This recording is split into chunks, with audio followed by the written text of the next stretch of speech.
जैसे जाएंगे। हमने हैदर पर बात की कि व्यक्ति के तौर पर कैसे जी। हैं, क्या है ना? वैसे ही थोड़ा टीपू के बारे में एक रेखा चित्र आप खींच सकें अगर। उनके बिल्कुल विपरीत 180 हुँ। Degrees apart. शायद बहुत ही ऑस्टियर, बहुत एक कट्टर मुसलमान, जिसने अपने खुद का छोड़िए राज्य में ही जो शराब कप को पूरा प्रतिबंधित कर दिया था इस्लामिक लॉ के अंतर्गत।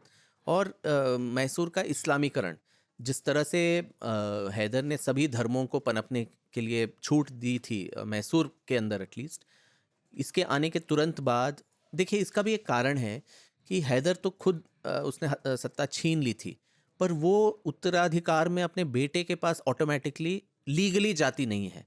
अब प्रॉपर्टी मेरा है तो मेरे बेटे तक जाएगी, मेरा ही वो प्रॉपर्टी के कागज़ नहीं है, तो बेटे को हेरिडेटरी तौर पे वो मतलब ऐसे कैसे। कह रहे हैं कि सर्वाधिकारी ऐसे मान लीजिए सेनापति का हाँ, पद मान लेते हैं, हाँ, तो बेटा सेनापति क्यों होगा? हाँ, क्या लॉजिक है? बिल्कुल उसका राजा का बेटा राजा ठीक है, हाँ। पर नेपोटिज्म बस इतना ही है।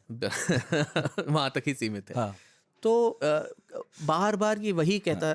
ढूंढता रहा कि किसी तरह में मुझे लेजिटिमेट अथॉरिटी दो, कि मैं एक्चुअली उत्तराधिकारी हूँ अपने पिता का, उससे भी उनसे भी बड़ा हूँ, मैं पूरा एक सुल्तान बनना चाहता हूँ मैसूर के इसका। इसीलिए वो वाडियार को जो पपेट दर्जा दिया गया था कठपुतली बन के, तो उसको भी पूरे तरह से हटा दिया। और जो महारानी थी लक्ष्मी अम्मनी, तो उनको नज़रबंद करके रखा था नाटकशाला में, ताकि वो कहीं बाहर ही नहीं जा पाएँ।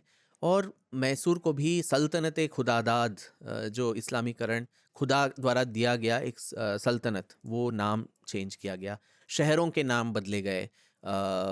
मैसूर नज़राबाद बन गया, मैंगलोर जलालाबाद, कैलीकट जो है फ़िरूखाबाद, ऐसे बहुत सारे नाम भी बदले गए। मराठी और कन्नड़ा में दस्तावेज़ रखा करते थे जो अकाउंट्स राज्य के, तो उन सबको निकाल के पर्शियन थोपा गया सब पे। एक कन्नड़ा स्पीकिंग राज्य में जो टीपू को खुद भी समझ में नहीं आती थी। नहीं, पर्शियन, हाँ पर्शियन वो के बहुत अच्छे ज्ञाता थे, वो है? पर्शियन में ही और हैदर अली को? हैदर अली को बस उनको बोलना बहुत सारी भाषाएं आती थी, हाँ। हिंदुस्तानी, तमिल, तेलुगु, कन्नड़ा, फ्रेंच भी थोड़ा जानते थे, पर लिखना उनको बस, जैसे मैंने हाँ, कहा, लिखना नहीं आता था। सिर्फ ह लिखना आता था। टीपू को फारसी आती थी। टिप्पू वो उन्होंने पढ़ाई की थी, पढ़ाई लिखाई थी। हाँ, वो बहुत पढ़े लिखे थे। एक और ये भी है कि जो पढ़ा लिखा है, ये ज़रूरी नहीं है कि वो बुद्धिमान भी हो। जो पढ़ा अनपढ़ है दारा शिकोह जैसा मामला है। बिल्कुल कि पढ़ाई लिखाई तो ठीक है, लेकिन बिल्कुल युद्ध के मैदान में तो औरंगजेब भी जीत गया। बिल्कुल बिल्कुल। तो इसने और अपने खुद के जो कॉइन्स थे वो शुरू किए, उसमें भी पूरी तरह से सिर्फ पर्शियन में फारसी में लिखे जाते थे। तो और वाडियार के ज़माने में जो अच्छे अच्छे महल हों या फिर जो इरिगेशन प्रोजेक्ट्स हों, उन सब को तोड़ के उसी जगह पे अपना खुद का कुछ खड़ा करना, ताकि हर चीज़ पे ये स्टैंप छोड़ा गया, अपनी मोहर हो। हाँ अपनी मोहर हो कि ये मेरा है, ये मेरा बनाया हुआ है।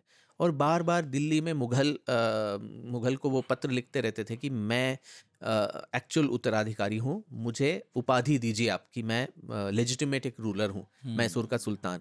पर मुग़ल खुद तब मराठों के सुपुर्द थे, तो इसलिए वो कुछ दे नहीं पाया। इसलिए परमिशन लेने के लिए वो ऑटोमन खलीफ जो कॉन्स्टेंटिनोपल वहाँ तक पहुँच जाता है।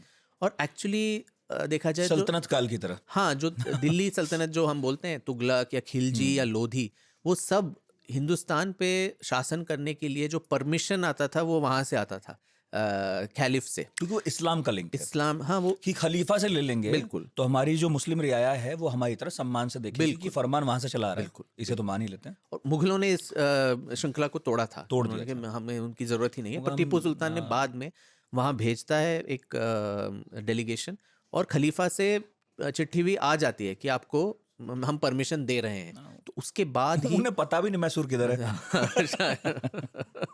तो उसको रख के वो खुद को एक बादशाह, मैसूर का बादशाह घोषित करके, स्वयं घोषित करके अपने लिए एक बड़ा सा तख्त वगैरह कमीशन करते हैं। पर उनका दुर्भाग्य कि उस पे चढ़ने से पहले ही उनकी मृत्यु हो जाती है।